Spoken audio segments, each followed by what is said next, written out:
हूं निरंजन कुमार अध्यापक और आप देख रहे हैं रियल जीके ज्ञान चैनल। क्लास 6 और क्लास 7 दोनों में इंग्लिश की जो वर्कबुक है उसमें जो बेसलाइन असेसमेंट है, आज हम उसके बारे में अध्ययन करेंगे कि वो बेसलाइन असेसमेंट हमें किस प्रकार से भरना है, उन प्रश्नों के उत्तर कैसे लिखने हैं। तो आप पूरा वीडियो ज़रूर देखें। इस पूरे वीडियो में आपको बेसलाइन असेसमेंट पार्ट 2 का पूरा विवरण मिल जाएगा। तो शुरू करते हैं। बच्चों, इंग्लिश की जो वर्कबुक है उसमें बेसलाइन असेसमेंट पार्ट 2 इसको हम भरेंगे आज, और किस प्रकार से हमको भरना है इस पूरे वीडियो में हम जानकारी प्राप्त करेंगे। यदि आप चैनल पर पहली बार हैं तो प्लीज़ आप चैनल को सब्सक्राइब जरूर कर दें, वीडियो को लाइक शेयर भी कर दें। शुरू करते हैं। देखो बच्चों, पहला प्रश्न, यहाँ पर जो पहला प्रश्न है इसमें हम पढ़ते हैं क्या बता रहा है। Fill in the blanks and complete the word, यानी जो नीचे अक्षर दिए गए हैं इनमें कुछ अक्षर खाली हैं मीनिंग के अंदर, वो हमें भरने हैं। हम पहले की बात करें तो इसमें आप भर दो आई और दूसरे में भर दो आर। दूसरे प्रश्न की बात करें, पहले में भर दो ओ और इसमें भर दो आई। तीसरे में पहले में भर दो ओ और इसमें भर दो ए। इसमें भर दो आई और इसमें भर दो एन। तो इस प्रकार से हमारा ये पहला प्रश्न पूरा हो जाएगा। आप वीडियो को स्किप करके भी भर सकते हैं। आगे देखते हैं दूसरा प्रश्न क्या बोलता है।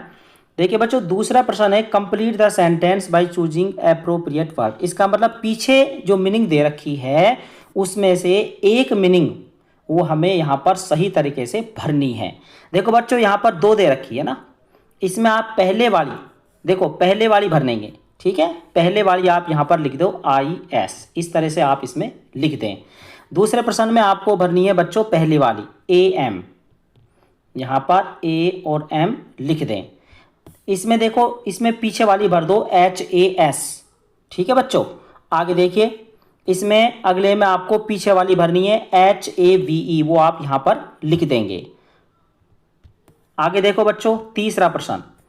तीसरा प्रश्न भी इसी तरह का है, choose the correct word and complete the sentence given below. बच्चों मैं आपको बता दूंगा आपको कौन सा यहाँ पर खालिस्तान में भरना है। तो हम पहले की बात करें तो इसमें भरा जाएगा पीछे वाला BERTH, ठीक है बच्चों। दूसरे में आप भरेंगे दूसरा वाला WEAK, ये आपको लिखना है। तीसरे में आप भरोगे बच्चों पहले वाला HOLE, और चौथे में आप बच्चों भरोगे पीछे वाला DEAR। तो ये सारे मीनिंग आप यहाँ खालिस्तान में भर देंगे, ठीक है बच्चों। अगला देखिए चौथा प्रश्न। यहाँ पर चौथा जो प्रश्न है बच्चों, ये क्या कह रहा है, write plural of the following words, यानी यहाँ पर हमें बहुवचन लिखना है। जो ये मीनिंग बच्चों दे रखे इसके सामने हमें बहुवचन की मीनिंग लिखनी है। तो इसमें MEN लिख दो, दूसरे में लिख दो TEETH, इस अगले में बच्चों लिख दो LEAVES, इस अगले में बच्चों STORIES। तो ये जो है इनके बहुवचन बन चुके हैं, ये हमें इसमें देखकर वर्कबुक में भर लेना है। आगे देखते हैं।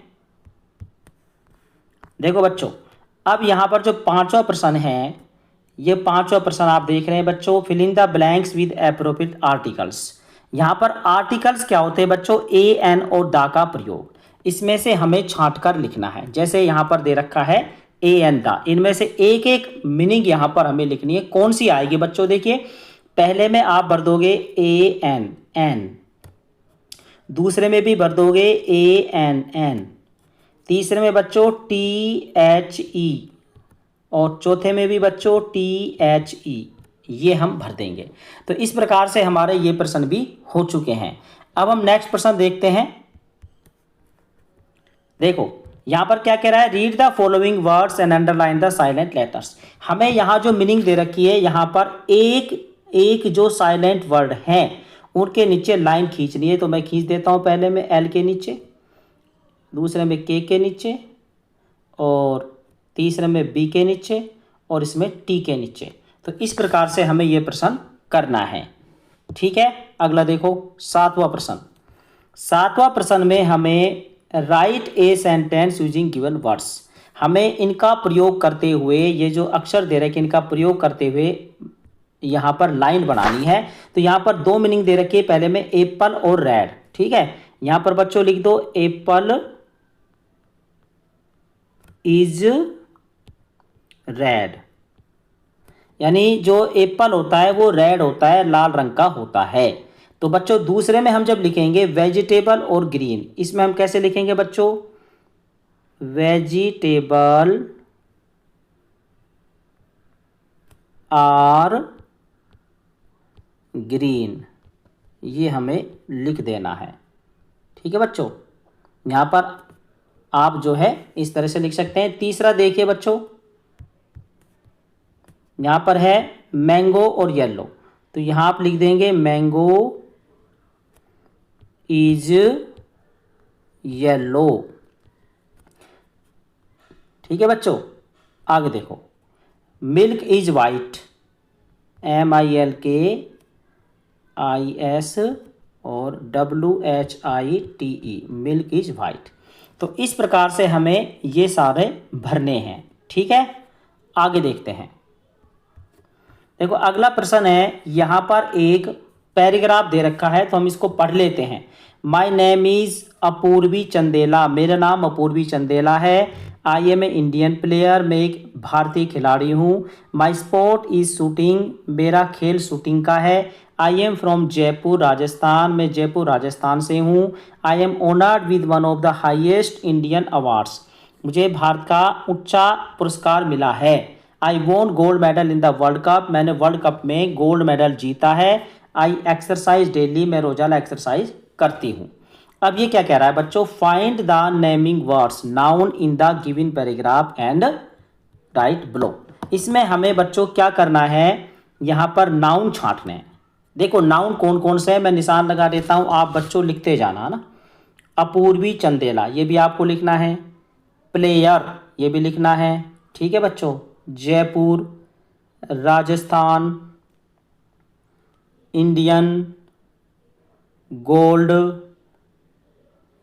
वर्ल्ड कप, तो ये सारी मीनिंग बच्चों आप नीचे लिखेंगे। ठीक है, ये सब क्या है, नाउन है, इनको यहाँ पर आप मीनिंगों को लिख देंगे। ठीक है, आगे देखते हैं बच्चों। अगला प्रश्न देखो, नवा, underline the subject following words. इसमें हमें सब्जेक्ट पर अंडरलाइन करना है, वो कौन कौन से हैं, बस आपको लाइन खींचनी है। यहाँ पर इसके नीचे लाइन खींच दो, दिल्ली के नीचे, या कमल एंड योग्यता यहाँ पर खींच दो, यहाँ पर माई मदर पे खींच दो, यहाँ पर दासन पे खींच दो। तो इस प्रकार से हमारा नवा प्रश्न भी हो गया। नेक्स्ट देखते हैं। देखो यहाँ पर हमें ये कहानी है, ये हमें पढ़नी है और नीचे दिए गए प्रश्नों का उत्तर जानना है। ए लोइन लिव्ड इन ए जंगल, एक शेर जंगल में रहता था। ही हैड बैड ब्रेथ, उसके पास एक गुफा थी। One day he called a deer, उसने एक दिन हिरन को बुलाया। एंड आस्क हिम, और उससे पूछा, whether he had bad breath, क्या उसकी जो गुफा है वो बुरी है। The deer told him the truth, उस हिरन ने उसको सच्चाई बता दी। द लोइन बिकेम एंग्री, और शेर गुस्से में हो गया। एंड किल्ड हिम, और उस हिरन को मार दिया। द लोइन आज the wolf the same question, अब उस शेर ने यही प्रश्न एक भेड़िए से पूछा। The wolf replied that his breath was as sweet as the flowers fragrance, उस भेड़िए ने बच्चों क्या उत्तर दिया, उसकी जो ये गुफा है वो इतनी अच्छी है जैसे फूलों की खुशबू आती है। द एंग्री लोइन न्यू, अब वो शेर गुस्से में हो गया, उसे पता लग गया that he was a lawyer, कि वो जो भेड़िया है वो भी झूठ बोल रहा है, झूठा है, इसलिए उसने उस भेड़िए को भी मार दिया। अंत में क्या हुआ, लोइन ने एक लोमड़ी को बुलाया और उससे पूछा कि बताओ मेरी गुफा कैसी है। वही प्रश्न पूछा तो उसने क्योंकि लोमड़ी चतुर थी, उसने उत्तर दिया कि आपकी गुफा बहुत ठंडी रहती है और इसमें ज़्यादा गंद भी नहीं आती है। तो इस प्रकार से लोमड़ी ने अपनी चतुराई से अपनी जान बचा ली। बच्चों यहाँ पर प्रश्न दे रखे हैं, देखो हु वाज क्लेवर, जो चतुर कौन थी यहाँ बच्चों, फॉक्स थी। यहाँ पर डी पे निशान लगा लें, चतुर थी फॉक्स। आगे देखिए बच्चों, where did the lion live, अब बच्चों शेर कहाँ रहता था। देखो ये जो प्रश्न है मैं आपसे पूछ रहा हूँ, शेर कहाँ रहता था, इसका उत्तर हमें पैराग्राफ में मिल जाएगा। बच्चों देखो यहाँ मैं निशान लगा देता हूँ, ए लोइन लिव्ड इन ए जंगल, ये हमारा उत्तर हो गया। ये हमें इसमें दूसरे नंबर के प्रश्न में लिख लेना है। ठीक है, आगे देखो बच्चों, अगला प्रश्न है, हु हैड बैड बर्थ, यानी बैड बर्थ किसकी थी बच्चों, लोइन की थी, तो यहाँ पर LION लिख दो। Why did lion kill the deer, अब ये कह रहा है कि उस शेर ने उस हिरन को क्यों मार दिया था। अब शेर ने हिरन को इसलिए मार दिया था क्योंकि हिरन ने गलत उत्तर दिया था। ठीक है, यहाँ हम देखते हैं बच्चों, यहाँ देखो बच्चों, देखो इसका उत्तर यहाँ दे रखा था, deer told him the truth. ये उत्तर है इसका, क्योंकि हिरन ने उसे सच्चाई बता दी थी। तो ये वाली लाइन हमें इस प्रश्न में लिख लेनी है। तो इस प्रकार से हमारा ये पूरा पैराग्राफ हो गया है। आगे देखिए बच्चों, यहाँ पर rearrange words in correct order to make meaningful sentence. यहाँ पर एक हमें सही वाक्य लिखना है। तो किस प्रकार से लिखेंगे बच्चों, पहले हम लिखेंगे इसमें सी, फिर लिखेंगे कैन, फिर लिखेंगे प्ले और फिर क्रिकेट। ये हमारी पहली लाइन हो चुकी है। ठीक है बच्चों, दूसरी देखो, wash can cloth note Jitesh. तो यहां पहले लिखेंगे जितेश कैन वाश और क्लोथ्स। इस प्रकार से यहां जो ये अक्षर दे रखे हैं इनको सही लाइन में हमने जचा लिया है। आगे देखिए बच्चों, अगला प्रश्न हम देख लेते हैं कौन कौन से हैं। देखो यहां पर कह रहा है अपोजिट वर्ड लिखने, विलोम शब्द लिखने हैं। तो हमें जब लाइन देखने, Bittu standing on my left, यहां पर बस लेफ्ट का हमें राइट लिख लेना है, RIGHT। ये उत्तर हमारा हो जाएगा। तो इसको हम लिख लें।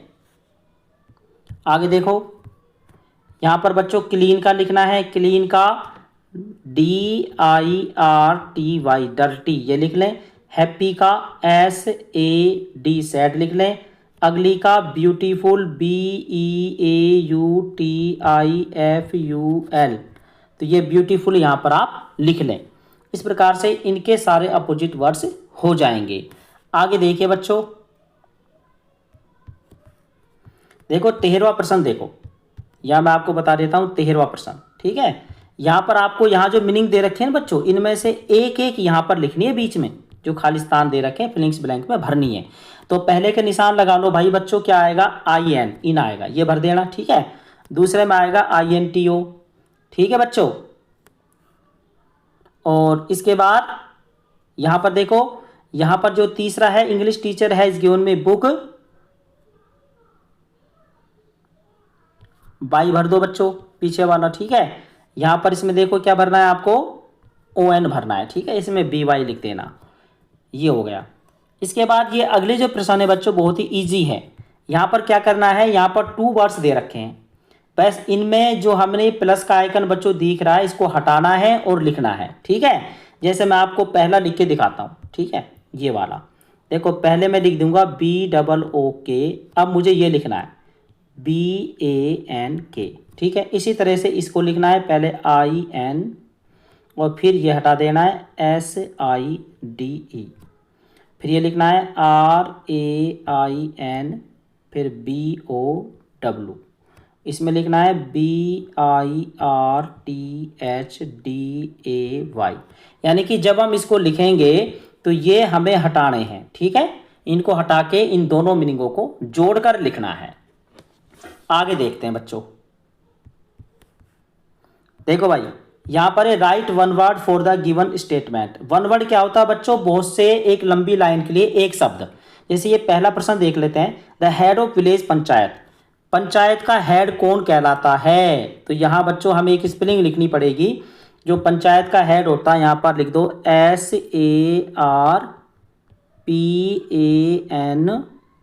SARPANCH। देखो मैं यहाँ लिख देता हूँ ना, ये वाला मैं यहाँ लिख देता हूँ बच्चों, इसकी मीनिंग SARPANCH। ठीक है, तो ये हमें यहाँ लिखनी है सरपंच। ठीक है, दूसरे में देखो पर्सन हु शो मैजिक, एक व्यक्ति जो जादू दिखाता है, तो वो MAGICIAN